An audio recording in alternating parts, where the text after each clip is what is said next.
BTL, coming at you.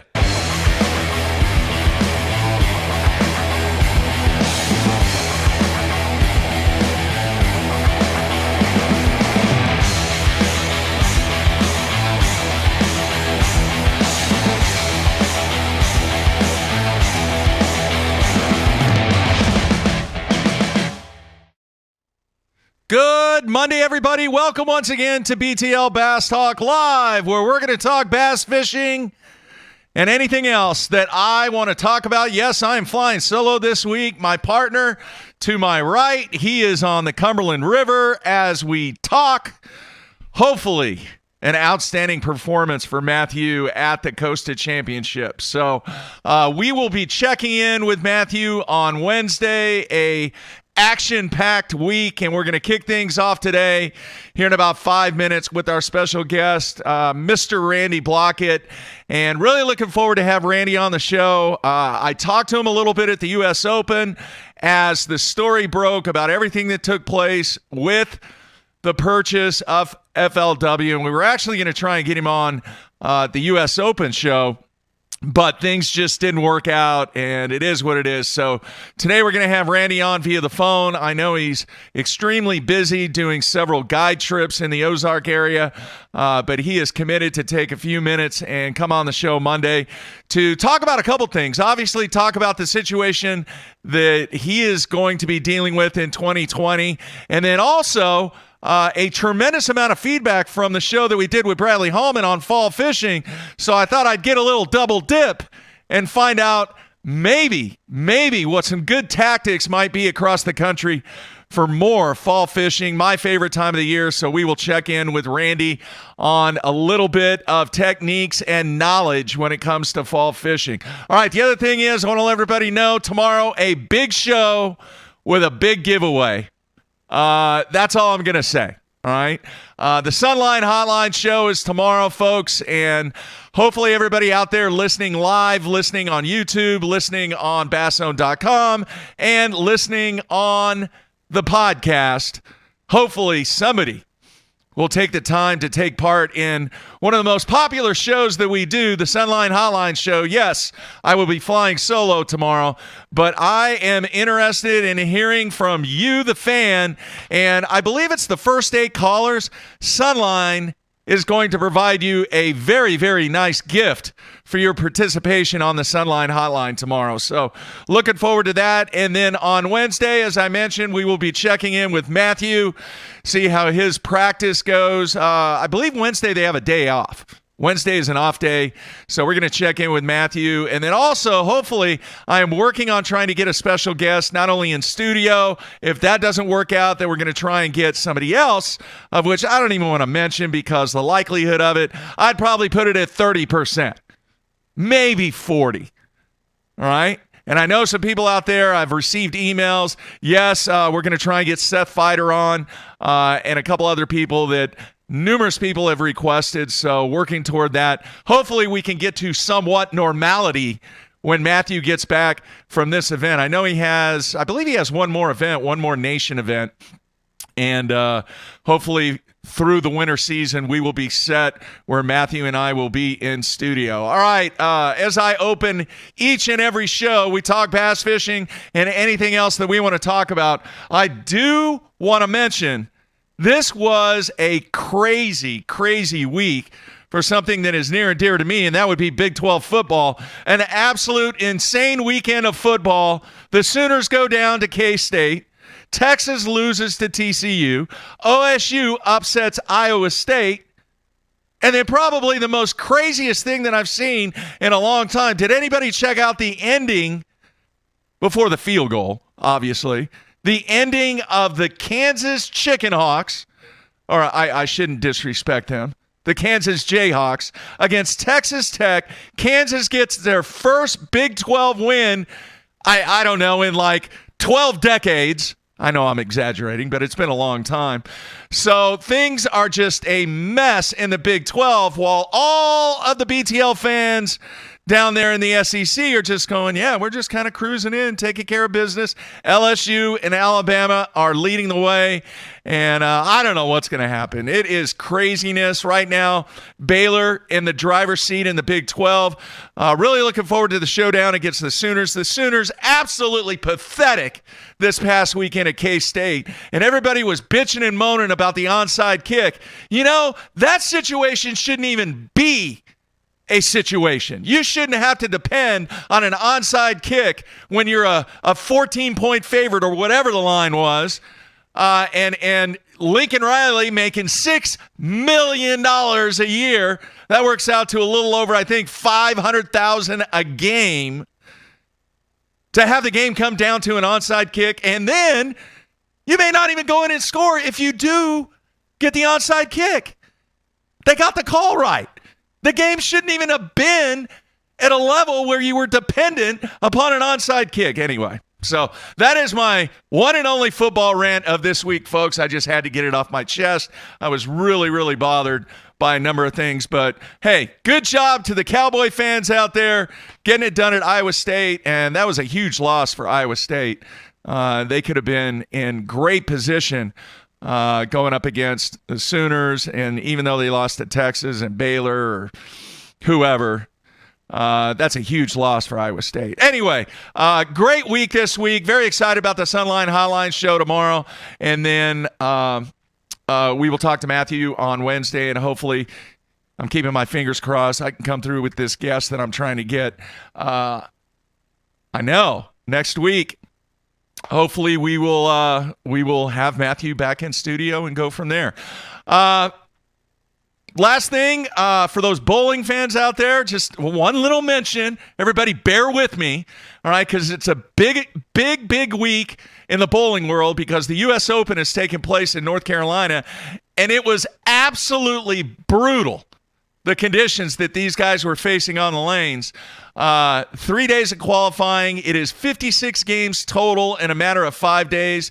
The most difficult, very similar to the U.S. Open in fishing, the most difficult angling event when it was back in July in bowling. That's what it is, the U.S. Open, and guys were bitching and moaning and griping and complaining. But that's what it is. It is the U.S. Open, the most difficult event in the bowling industry, very similar to what I said in the fishing with the U.S. Open. And we'll talk to Randy a little bit about the U.S. Open in fishing, not bowling, but continuing to watch the best players in the world on tour. It just an incredible event, and the coverage that they have for the U.S. Open in bowling, outstanding. Everybody, the USBC, the PBA, Flow Bowling, doing an outstanding job on covering this event. All right, we're going to take a break. Hopefully come back with Randy Blockett. No, I feel very confident that we will come back with Randy here and get his take on so many things that are taking place in the bass fishing world. So hang with me today on a Monday, kicking off the week, flying solo. Everybody stay tuned. We'll be right back.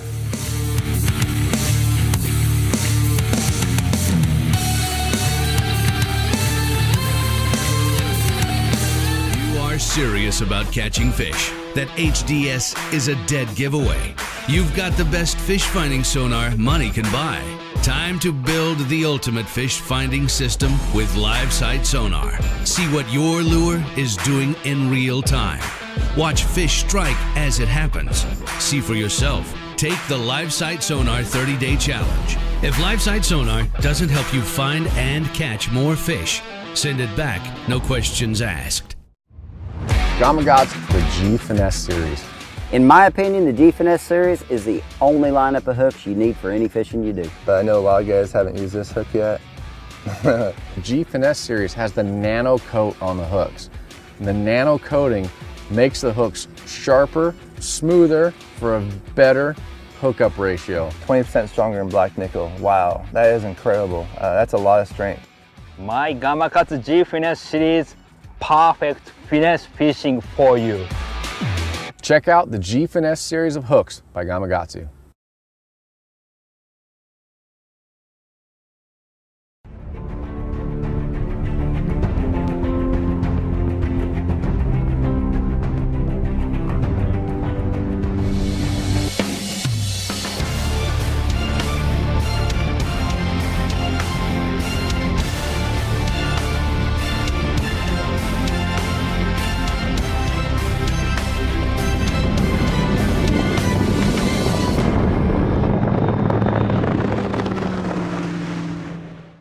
Guys, Gerald Swindle, Sunline Pro Staff. If you're a flipper, a slackline hook setter, you're really putting a lot of impact into your hook set, look for the shooter. It comes off the smooth, really smooth. Like when you're flipping, it is smooth. If you're gonna be drop shotting and cranking, sniper's the deal, man.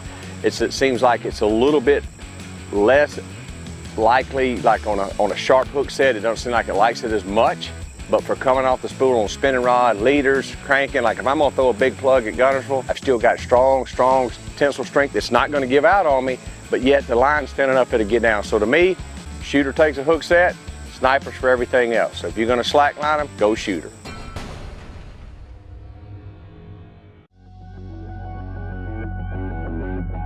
The name SPRO says it all. SPRO stands for Sports Professionals. When you look at the pro staff that SPRO has brought on board over the past 15 years, it's been pretty incredible. I mean, one got it just then. From the development of the rock crawler to the McStick, from the Fat Papa to the Little John series, when you tie a SPRO bait on, you know it's been designed by a professional to get the job done.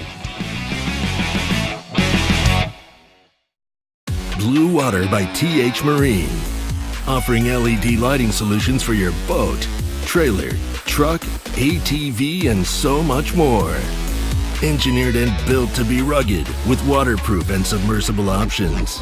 Designed for easy installation, Blue Water is available in a variety of colors and styles.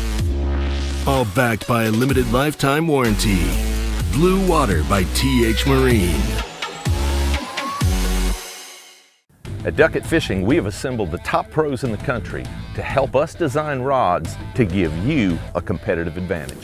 Castability, strength, durability, action, sensitivity, weight and balance, and consistency. Combine that with the best warranty in the industry, and you have rods that are pro-driven. Duckett Fishing, pro-driven.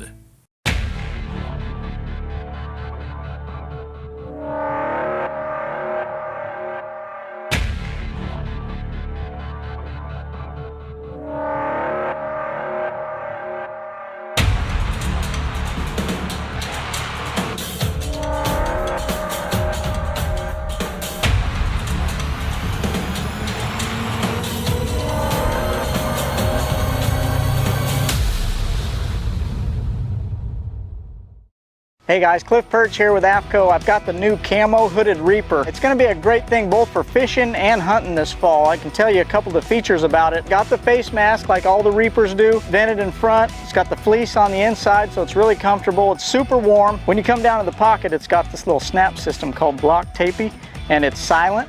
You know, it doesn't make that sound that other snaps and other systems that hook it together make. Great for hunting, and it's going to keep that stuff in your pocket. I got my power pole down, stuck in the mud in the bottom of the lake, sitting so still in the wind and the waves, could even be a hurricane. I got my power pole down.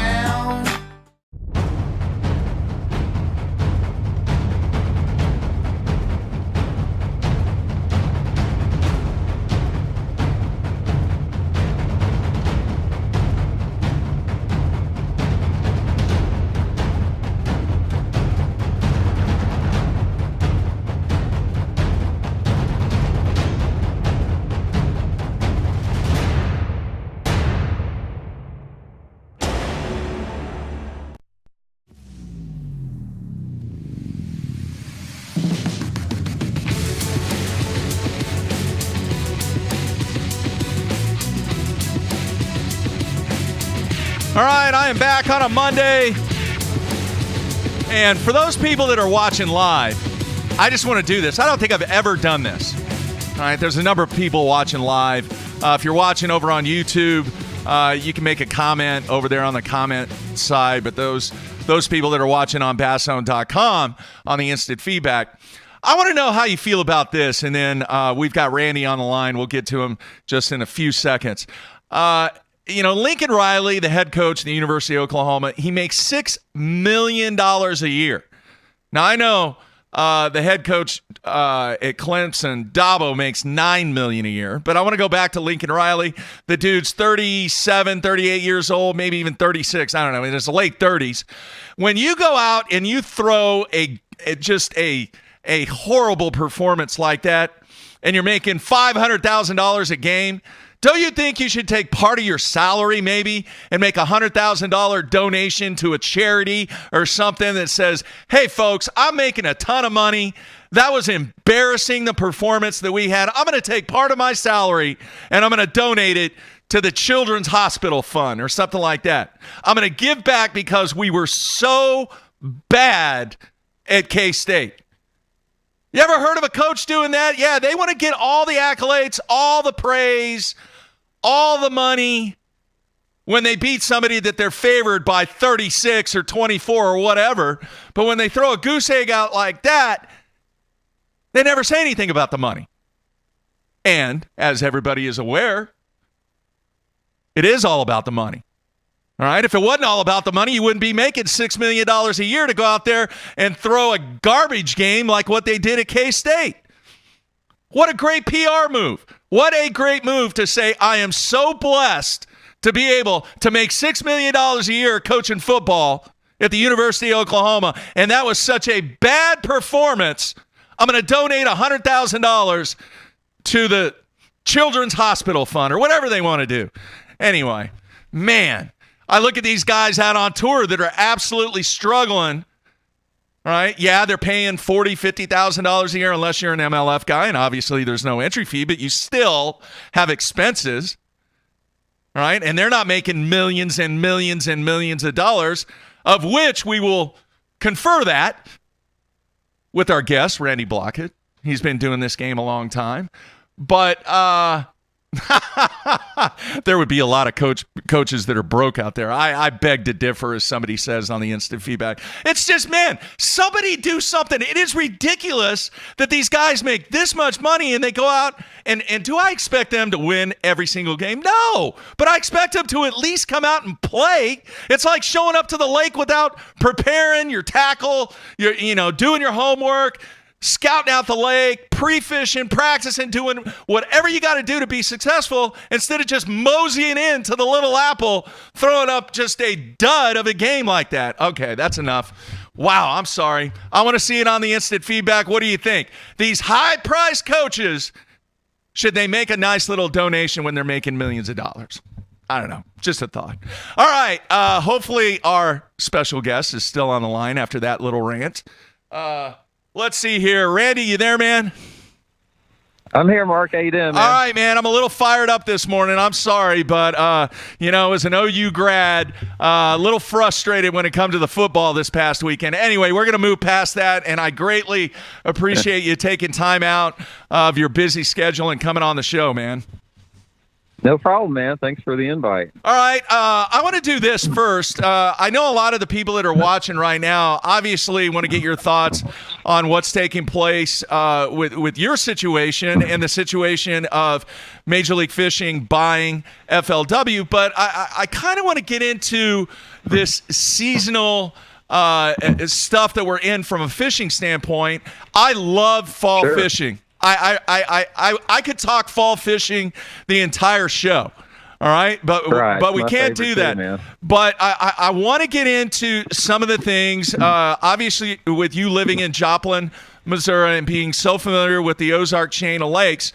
A lot of the people across the country, as we have listeners from coast to coast, they may not get the opportunity to fish in the Ozarks. With your vast experience, what are some things across the country, be it on grass lakes, on lakes that don't have any grass like the Ozark chains that are primarily rocks? What are just say two key things in fall fishing can people do to have a better day on the water when it's this time of the year? Well, a lot of it, Mark, depends on the type of lake they're fishing, as far as, the water clarity, highland, lowland reservoir. So every lake's going to be different as far as the opportunities that present itself for fall fishing on that lake. But for the most part, the biggest thing that I found on it is that, during the pre-spawn, is you have a group a larger group of the bigger fish move shallow during the pre-spawn, and it's sort of the same way in the fall time of the year. Once that water temperature starts to get down like into the low to mid 50s, and that's the key deals. Once that water temperature starts to hit like 52, 53 degrees, maybe up to 55, that's when you start seeing sort of a movement of those bigger fish super shallow. And the biggest thing that I can tell people as far as this time of year is once that water temperature starts to get down, pick up your topwater lure, because topwater fishing, whether it be your walking baits, your buzz baits, poppers, whopper ploppers, whatever, this is one of the best times of the year for fall fishing once it starts to get down to that level, particularly on the lakes that you have a little bit of color in the water and a fairly decent gizzard shad population. But that's, around here, like in the Ozarks, once we hit into October, first part of November, that's when everybody gets excited to go to Lake of the Ozarks, Grand, Table Rock, whatever, because, the topwater fishing is really outstanding this time of year. Let me ask you about these topwaters. When you get them right out of the box or right out of the package, do you change the hooks? Do you modify your topwaters? Do you tinker with them? Or is it just, okay, man, it's good to go. Let's get after it? Well, the last 4 or 5 years, most lure manufacturers have really upgraded their hook selection on, the factory baits, because, 20 years ago when you got a bait, the first thing you did was change the hooks out on them. They had, stainless steel, not needle sharp, pointed hooks. But most of the hooks that come today factory are fairly decent. Most of the topwaters, what I do is I change all my topwaters out to that G Finesse Gamakatsu, because it's a really light hook and it doesn't, weight the bait down, and it's super sharp and super stiff. So the biggest probably piece of advice I could give you on all your topwaters, whether it be like your spooks, your whopper ploppers, or whatever, you might want to upgrade like one size, because most of the time they're a little bit small, and you'll get a lot better hookups if you go up in size just a little bit, but you don't want to go to a hook that has a lot of weight behind it. So stay to your lighter wire, lighter hooks on that. Very nice. Now, I had somebody ask me, they sent me an email, and they said, hey, does anybody catch fish in the fall in deep water? What are your thoughts on that, Randy? Yeah, absolutely. I remember, a lot of the guys that have been fishing for a while, I can't remember, but remember when Bass used to have all the fall events? Oh, yeah. We used to start our season like every September. And there was a period there during like the early 90s to mid 90s where David Fritz won everything in the fall time of the year. I don't care where we fished. He'd win these tournaments deep cranking, like anywhere between 8 to 20 foot deep every fall. But again, it depends on the lake you're fishing. For example, like down here, at Table Rock, where I fish a lot, you have a lot of fish that are suspended in the fall. You have that group of fish that start moving towards the bank, but you also have a big population of fish that get out there and suspend, 20, 30 foot down, particularly, a lot of Kentucky's spotted bass, and, over the deeper timber and that type of stuff. So it depends, again, on the type of the lake you're fishing. But, yeah, the fall time of the year, there's usually always some type of a deeper bite, unless you're fishing like a lake that's got really dirty water or a river system. But if you have a lake that particularly has a spotted bass population, smallmouth bass, you can always catch those fish, that second group of fish deeper in the fall. Very nice. All right, now, we were in Las Vegas a couple of weeks ago, and I want to talk about the U.S. Open here in a minute, but that is when the announcement came down where it was official that Major League Fishing had made the purchase of FLW. Right. What were your initial thoughts while you were fishing in the U.S. Open, or did you even say, I'll worry about that after the tournament was over? What was your reaction?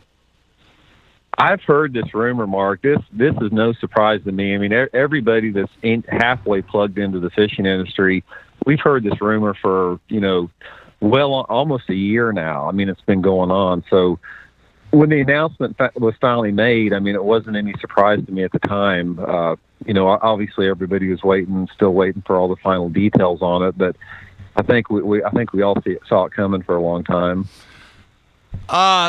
How do you feel about it? Well, I've got a lot of mixed emotions about it, and I'm not going to, sit here and I'm not going to badmouth anybody on it because, this is a community. We're all together. We all have to work together on it. But at the same time, I'll sort of, give my opinion on the reality of the situation, positive and negatives. First of all, so many of us, myself included, a lot of us, we have worked for so many years, starting back in the early 90s, to try to organize the anglers where we'd have some type of say in our destinies in fishing. And I remember those early days. We had meetings back in the early 90s where we'd get together and we'd try to form some type of a cohesive group as anglers so we'd have a little bit of bargaining power. And it never did work out. And for MLF to basically come up with a concept where the anglers, formulated the rules, set the rules, that type of stuff. I mean, I think that's great. I give them a lot of kudos for that.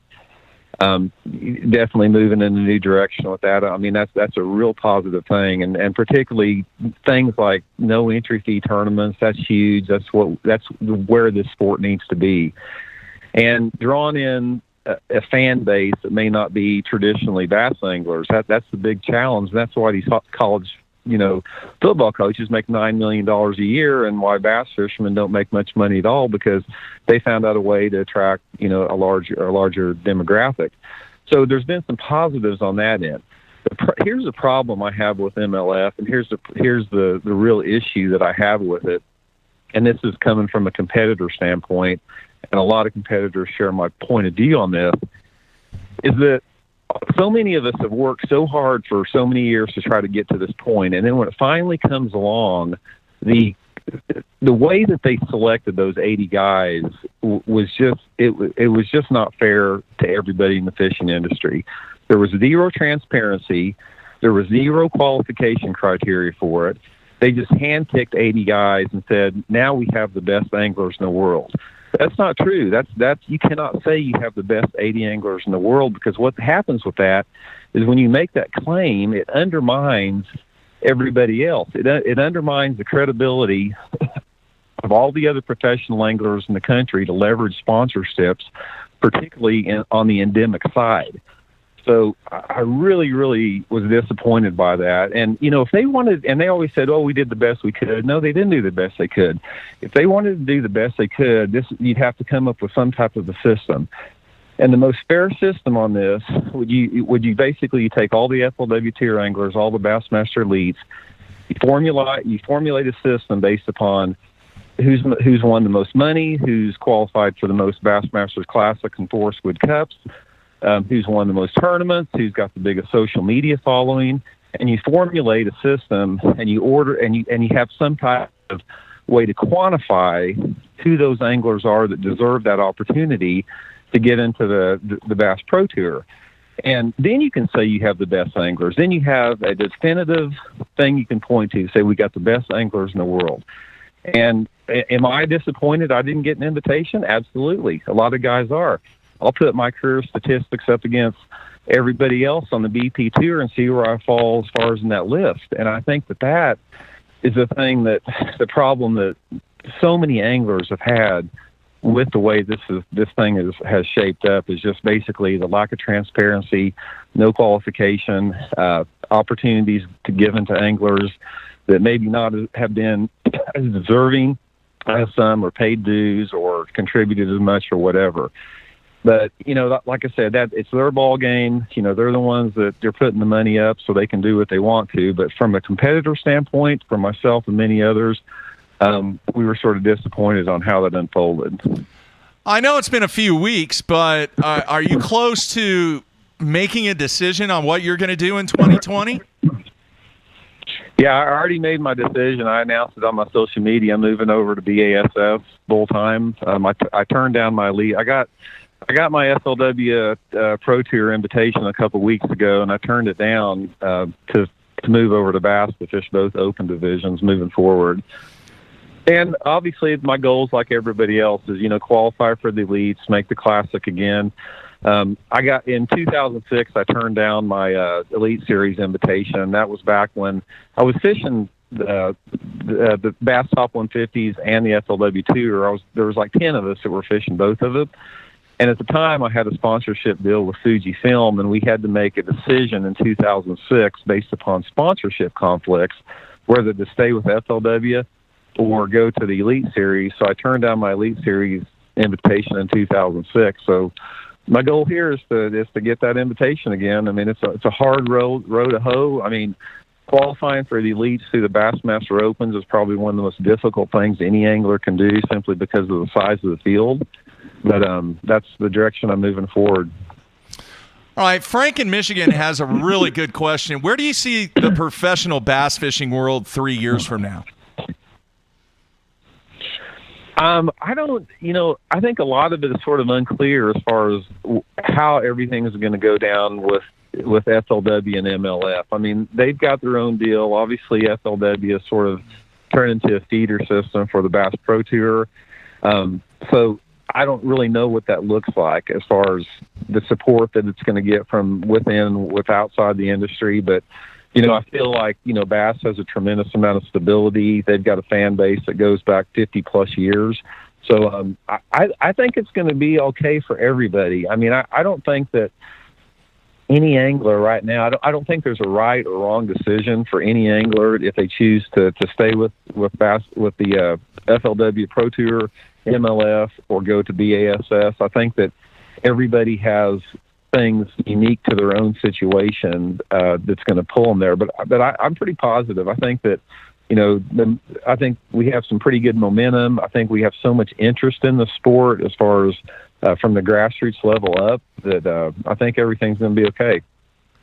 All right, I want to go back to 2006. You mentioned it. I actually have it on my list in discussion topics with you. When you were part of the Fuji team, and those days were kind of the heydays of everything that was taking place in bass fishing. What was it like being on a very large corporate team and being part of a really big non-endemic on the Fuji team and sporting the green everywhere? That green was everywhere. Yeah, it was great. And, I'll always be grateful for FLW for that opportunity. I mean, when I worked for Fujifilm, I think I was with them for 7 or 8 years, and we had a chance to basically work with directly with the corporate Fujifilm part. So we had a lot of ways to do a lot of creative promotion with that. I mean, they were very supportive. They were very interested and eager to be part of the team. To be part of the sport. And it was a great experience, great people, great support. I mean, it was an awesome sponsorship. They compensated us very well for that. And that was one of the reasons why I chose to stay with FLW at the time, was because the compensation that we were receiving from that sponsorship, and you basically couldn't turn it down.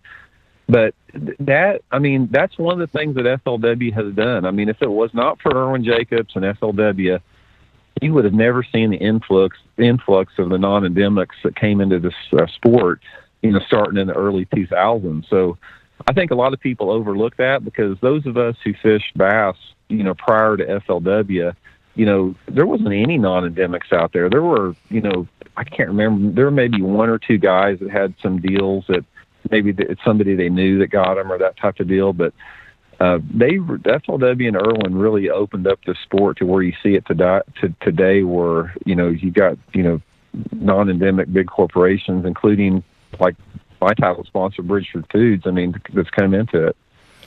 How much input did your sponsors have on you making your decision? And did you talk to your sponsors about, hey, I'm kind of leaning on moving to fishing the Opens? Was there any thoughts or input from your sponsors, Randy? Yeah, I had a talk with my 2 biggest sponsors, which was Bridgeford Foods and Megabass, and they were both very supportive of that move. They're both very big fans of BASS. And the market, for example, at Bridgeford Foods, the marketing strategy we have, the thing that's great about that is it doesn't really matter where we fish. Most of our marketing strategy is designed to promote our retailers, and we do that through our driving impressions, through on-site promotions at stores. So the actual events that we fish are secondary, to servicing the dealers that we have as a company. So I was really fortunate from that standpoint that I got a lot of support from my two biggest sponsors, and Mega Bass is, they're a big supporter, big fan of Bassmaster as well. So everything worked out really good from that end. When you look at guys like yourself that have made the decision to fish the opens and not take the path in fishing the pro circuit, the FLW pro circuit, or whatever they're calling it, the likelihood based upon experience is fairly good that you guys will make the cut and eventually qualify. But like you said earlier, this is a really difficult path to try and get back to the Elite Series. And I want to know your thoughts just from a preparation, from a mental aspect, a pressure situation. Is this like anything that you've had in your career, Randy? Well, no, it's in order to make the Elites through the Opens, you have to have 4 really solid tournaments against a huge field of anglers. Yeah. There's anglers that go their whole career that don't even make a top 10 in Angler of the Year, let alone a top 5 that you have to have. But saying that, anybody out there, any person that's fishing the Bass Opens, they have the ability to put together four good tournaments back to back. You get on a little momentum roll, that type of thing, and everything goes smooth. So I'm just going to go out there and just prepare, try to put myself around the fish that can give me the finishes I need to. And and just try to get into that flow, try to get into that zone. That's what everybody has to do. You've seen the power that a slump or momentum has, and it's real. It's one of those mysterious variables out there that nobody can really understand. But that's all of us that are fishing. That's what we're hoping for, is to get in that little momentum roll. But that being said, one of the things I'd like to bring up with that, because I know a lot of people are going to probably ask when they start seeing people make decisions on what they're fishing, is so much of it has to do with the financial part of it. Because, FLW had an entry fee raise. So basically it's going to cost, over $60,000 to fish the FLW Tour next year. And I've always been a big advocate in this sport. One of the things a lot of people have heard me talk about is I'm really concerned about this sport sort of becoming more of an elitist sport on the tournament level. Because back when I started, back in 1985, the whole Pro Tour consisted of 6 Bassmaster tournaments at $600 a piece, and that was it. And so I went out, as a 22-year-old kid, I mowed grass for 3 years, washed cars, did whatever, saved up my money for 3 years, and I had enough money to fish 1 year on the Bassmaster Tour. You can't do that anymore. The way that I started out in the sport, it is impossible for some kid that loved bass fishing like I did and spent all their time sneaking into farm ponds and wading creeks to become a professional angler because of the dang cost of it. And I've heard some people say, well, this FLW, the pro FLW Pro Tour is going to be a great way for young kids to break into the sport. How many young kids out there have $60,000+ at 20 years old to fish the circuit? And that's one of the things that really, really concerns me about this sport moving forward, is that we're pricing ourselves out of the ability for people to start out. How'd you like for Mike Tyson to say, well, okay, Mike, you can fight next year, but it's going to cost you $65,000 to enter these fights? It's like bass fishing. It discriminates based upon money to a large extent. And the thing that I have preached for so many years is we need a level playing field in the sport.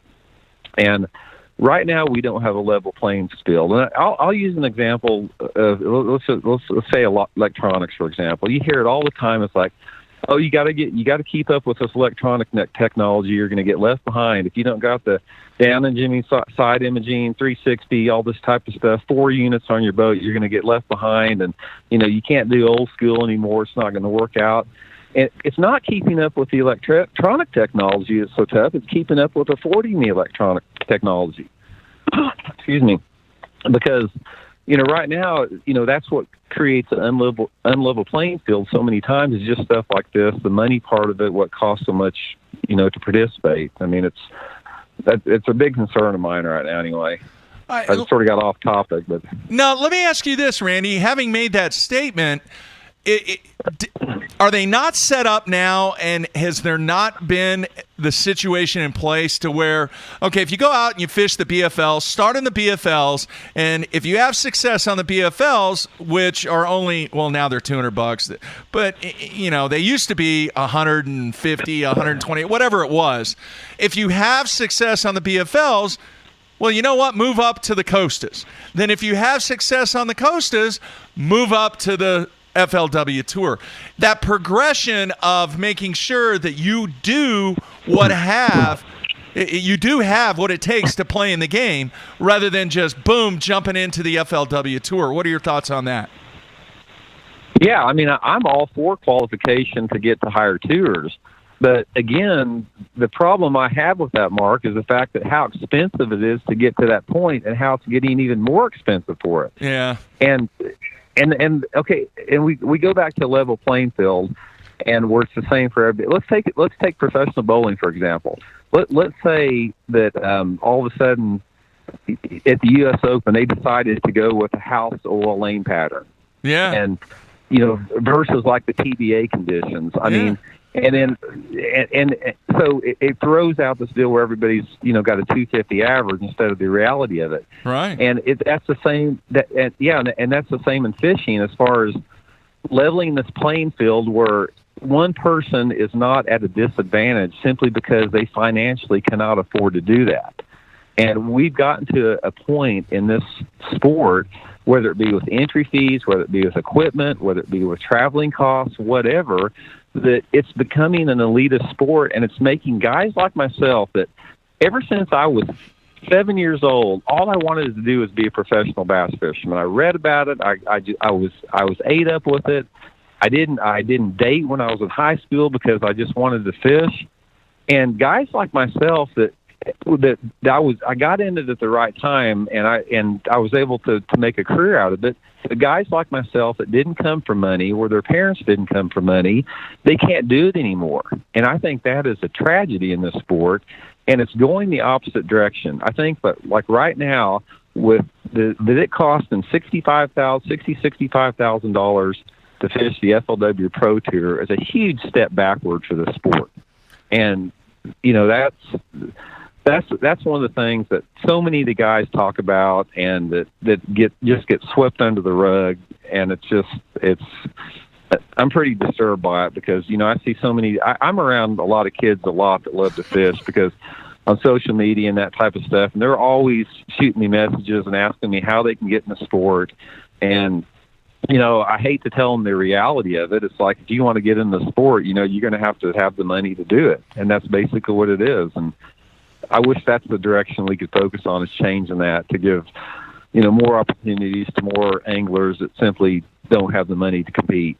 Because right now, the reality of it, if you're a young kid and you don't have the financial safety net and people that can support you and financially support you, you can't do it unless you want to fish bass club tournaments or weekend buddy tournaments. Hey, I hear you, man. By the way, I got to give you props for the bowling reference in the lane conditions in the U.S. Open. That was awesome. Hey, I 3 years ago, I got into a PBA league where it was all nothing but they just laid down different PBA oil patterns. Yeah. And I'm telling you right now, and you probably bowled under the PBA oil conditions, haven't you? I did in Waxahachie 2 weeks ago. Then you know the reality of it. It's like this unbelievable difference, and it's like going out there, on the lake with a canoe versus a fully rigged boat. As far as Yeah, that's good stuff. All right, let me ask you this. Level playing field. I like that term, and we see it in so many other individual sports where there are equipment restrictions. And when you go back to the Bassmaster Classic, when the guys fished out of the equally rigged boats, it wasn't their boat, but they were all rigged out the same. You had limited number of rods and reels, limited number of tackle. I've kind of been a proponent that, that's the way things need to be. I'm sorry. Absolutely. Create a level field to where we see how these guys can perform, not who can spend the most money.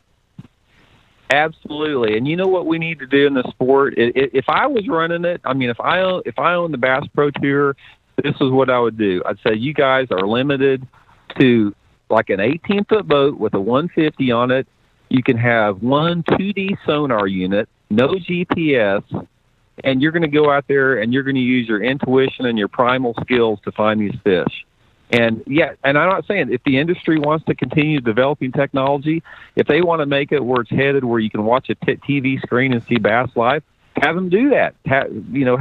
Open it up to other tournaments, open it up to the general public. But from the tour level, you got to stop at some point with this technology, because when you do that, you take the magic away from fishing.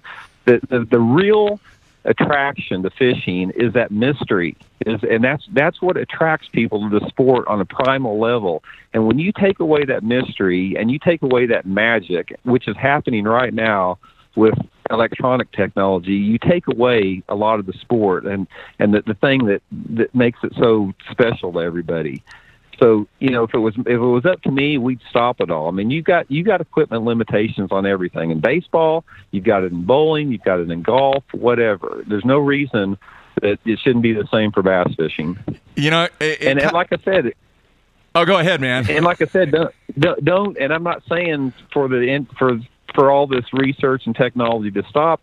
Let it continue. Let other AAA circuits, let weekend circuits, whatever. They can use whatever they want to, but set an example on the tour level that we've got guys out here that are the best of the best. They use their skills on the water. They use their intuition. They use their hunter-gatherer instinctual parts of their being to find these fish.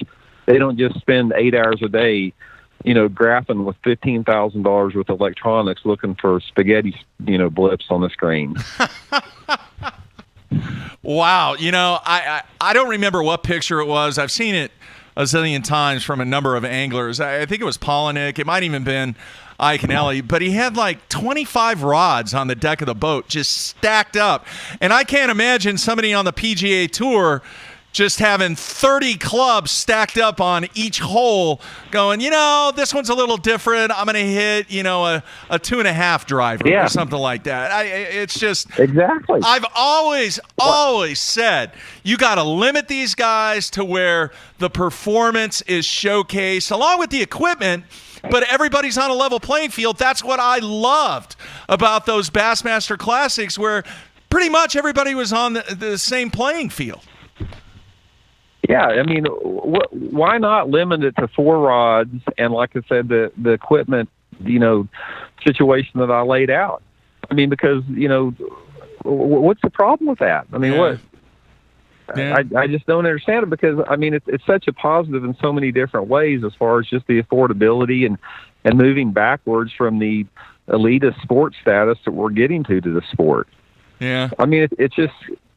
I just, like I said, I wouldn't be so outspoken about it if I hadn't remembered what it was like to be 15 years old and just like dreaming about doing this for a living. And I can't imagine if I was sitting back at Duquesne Elementary School in Joplin, Missouri, when I was in 6th grade reading Bassmaster magazine and looking at this and saying, man, you're never going to be able to do this. You can't afford to do this. That's a pipe dream. You go get you, a regular job.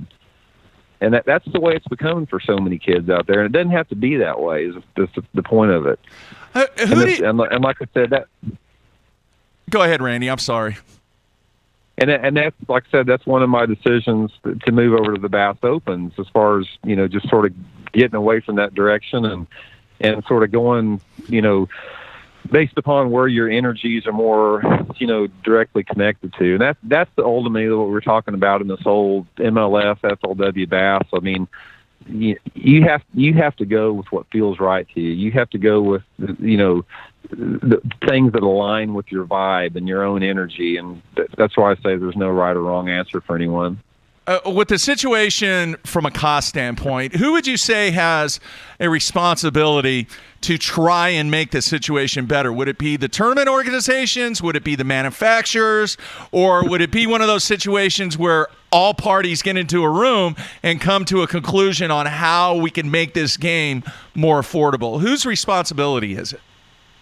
Well, I think it's everybody, because from a manufacturer standpoint, I get it, because, your higher ticket items have bigger profit margins, and tournament organizations, they need their support from the sponsors, and they want to go along, with what the sponsors want.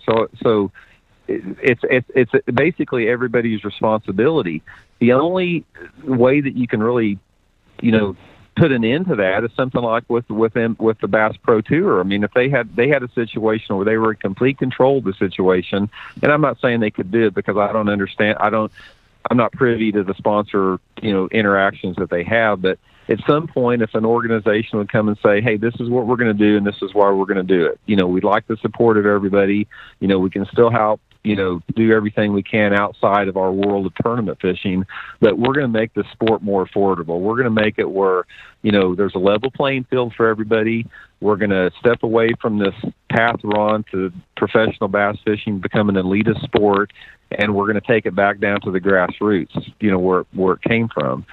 And so I think I think everybody needs to step in and have a part in it, but I'm not real confident that that's going to take place, because it's just not the concept that I lay out and the idea that I lay out is not profitable, and so I'm not real positive. I mean, if we could get Bill Gates to come in and throw a couple $1 billion at the sport and say this is how we're going to do it and we're going to do it this way, then yeah, but the way it is right now, I don't see it happening.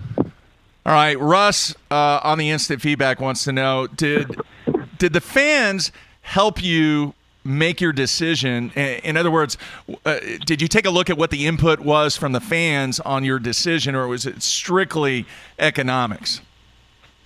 No, I got a big feedback from my fans. I overwhelmingly, all the feedback I got from messaging, private messaging, comments on posts was to move to BASS. I mean, Bass is, the Bassmasters Classic is always going to be there.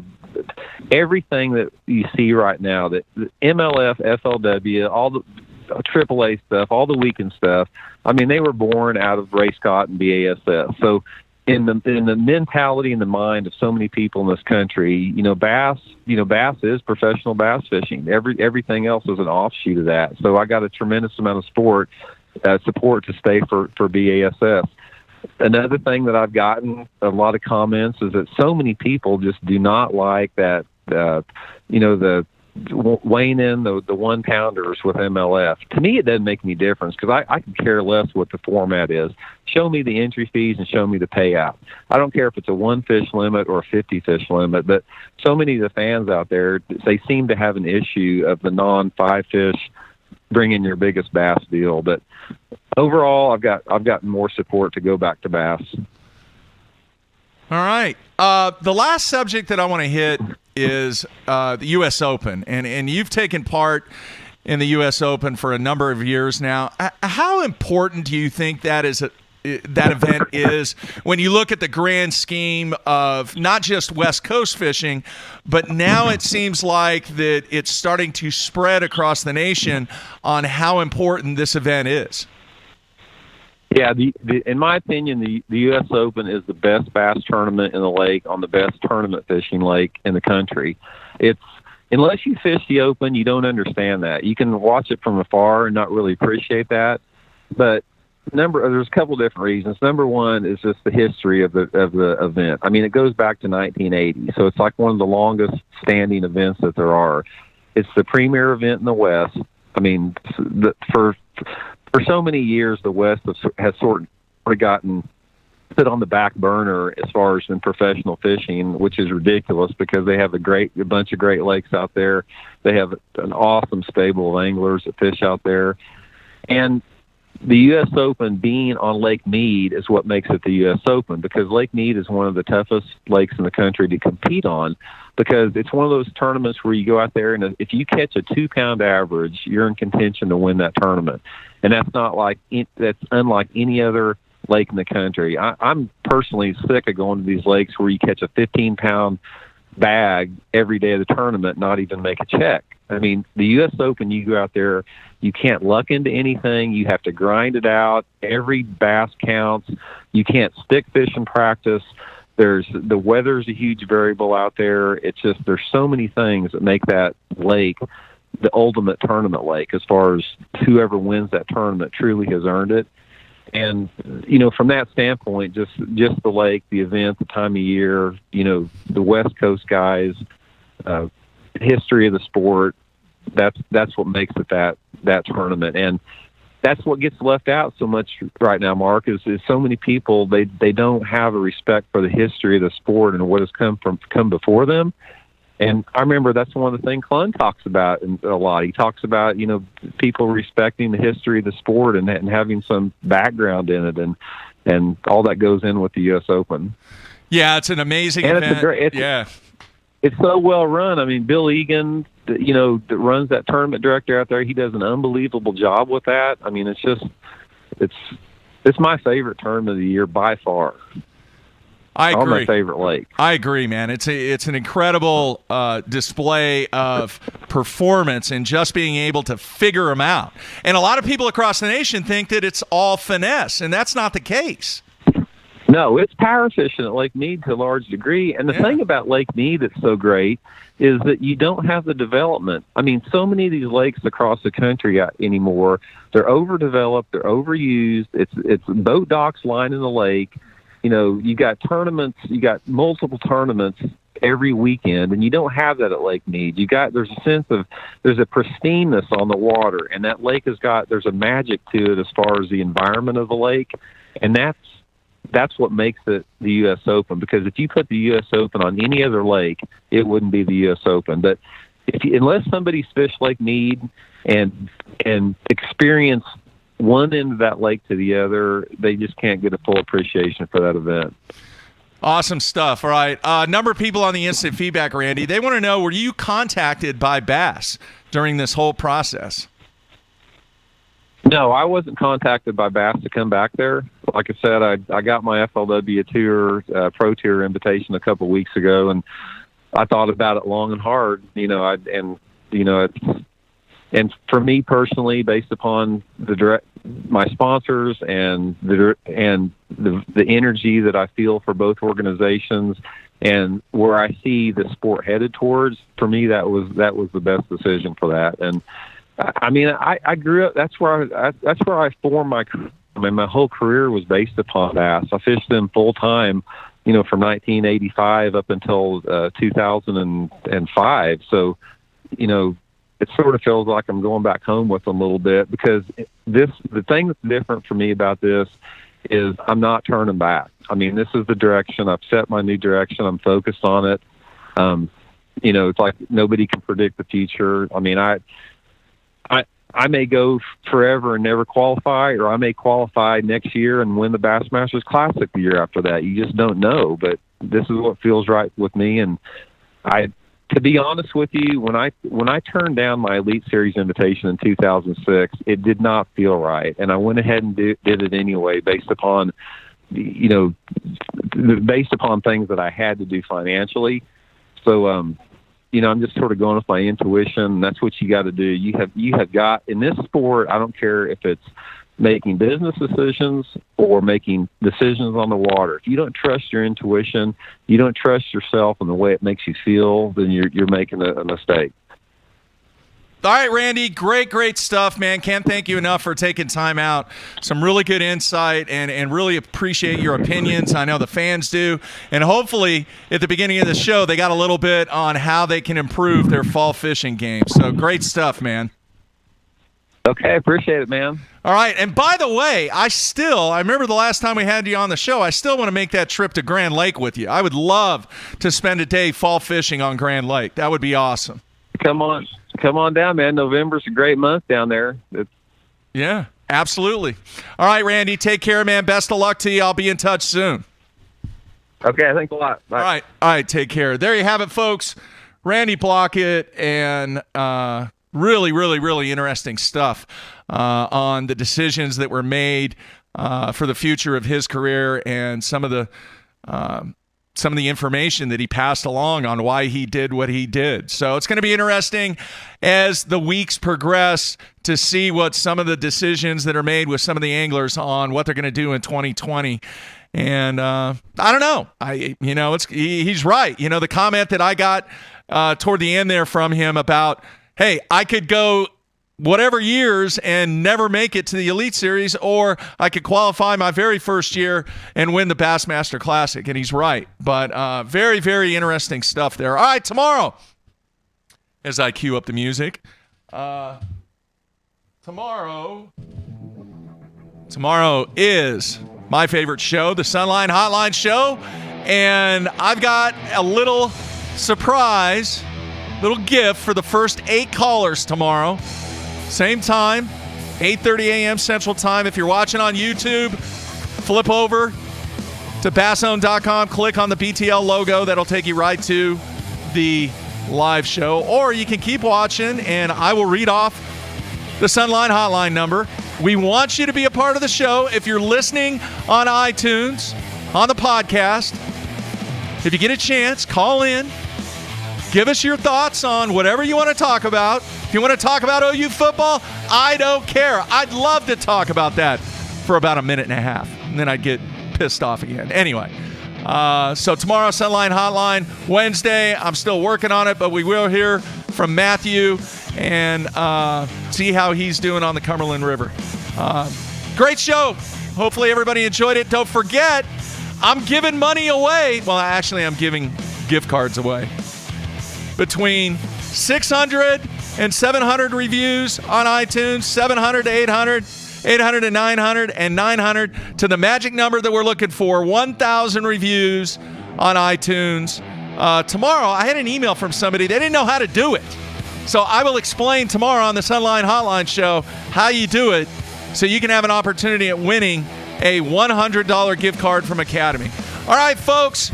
Everybody have a great start to the week. We will talk tomorrow, Sunline Hotline Show. That's it. I'm out of here.